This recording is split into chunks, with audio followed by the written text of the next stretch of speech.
Howdy folks, Shane West here, Fernfin Outdoors. This is just checking my light here in the kayak.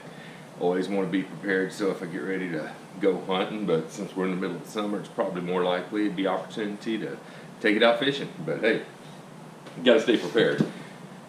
How about a little trip to Lake Naconiche? You saw it in the previous video when I had gone out, did some topwater fishing, caught a few fish on structure bugs, fishing down deep, Texas rig. But this trip, I went out with a buddy of mine from Henderson, Texas, named Julian Boze. Julian and I had gone out to Lake Naconiche one afternoon. We got out there about 5:30 in the afternoon, and we fished until dark, and we caught a few fish. It was a little tough. It was hot. Oh my gosh, it was hot. But you can see when we get started, I had my big hat on to keep the sun off of me, and eventually switched over to a ball cap. But man, I felt like the Wicked Witch of the West there for a minute. I felt like I was melting. It's like, oh my goodness, it was hot.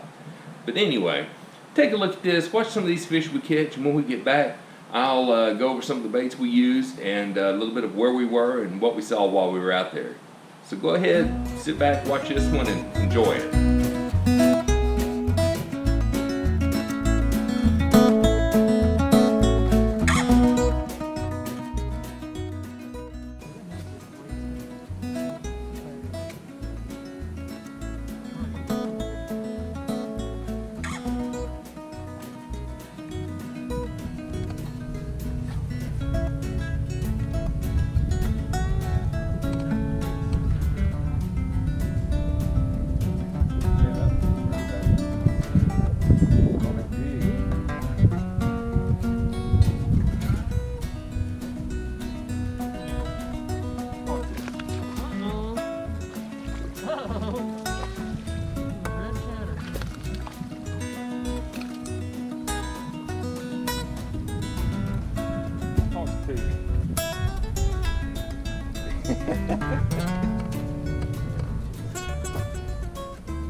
Okay. Whatever's there, I guess. No, he was on the mountain slope. He was shoot the bait out.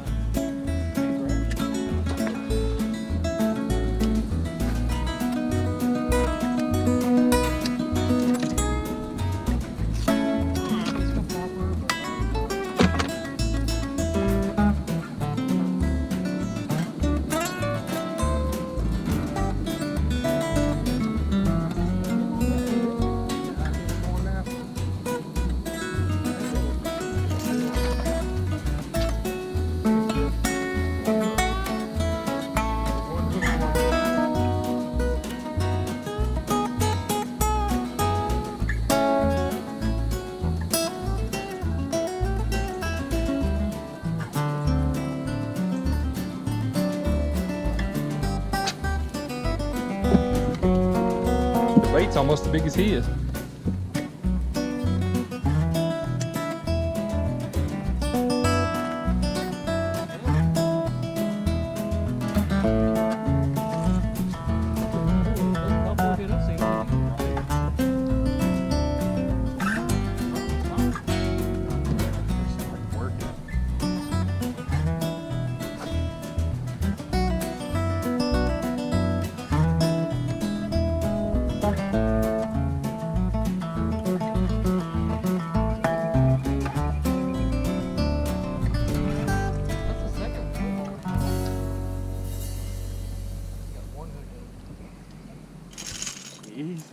Well, what'd you think?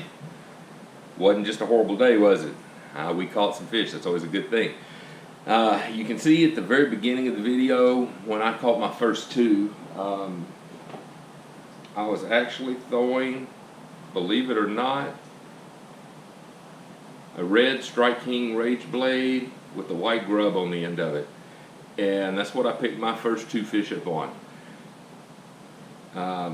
Not really the time of year we would typically think to throw red. You know, that's that pre-spawn thing when we're throwing red, but I figured, oh, what the heck, let's give it a shot, and it actually paid off for me. A little bit later on, you saw Julian was fishing crankbait. This is a 6XD. He was fishing a 10-foot bait, very similar to this one, but that's what he was picking most of his fish up on down deep, was that crankbait. And then a little bit later on, we switched up a little bit. I caught some on a Chrome Czar spook, and they really got aggressive on that spook. So I mean, that was good, because all the other topwater hits we've been having this year so far were just kind of swirls, or where they would suck it under or make a little hit on it, nothing really big. But man, for whatever reason, that spook, they were knocking the fire out of it. So anyway, just want to give you a heads up for what we were fishing with there. I hope you enjoyed the video. If you did, please subscribe. Also click the like button down there on the bottom. I'd appreciate it very much. And hopefully, now that things have settled down in life a little bit, we can get to putting these videos out a little more frequently than what I did when I had that big gap coming in from hunting season. Although, you know, I live for hunting season. So I can tell you right now, I've got June, July, August, 3 months, September, dove season opens, October, bow season opens. So 3 months of good hard fishing, sweating to death out here, you know, to live in East Texas. I don't like the heat, not at all. But with that being said, if you go back and look at the bow hunting video for where I shot the doe this year out on public land, it was October and it was hot. Matter of fact, it was almost the first part of November. So anyway, something you got to deal with if you're going to live in this part of the country. It is what it is. As we always say on Fur and Fin Outdoors, go outside and do something. We'll see you on the next episode.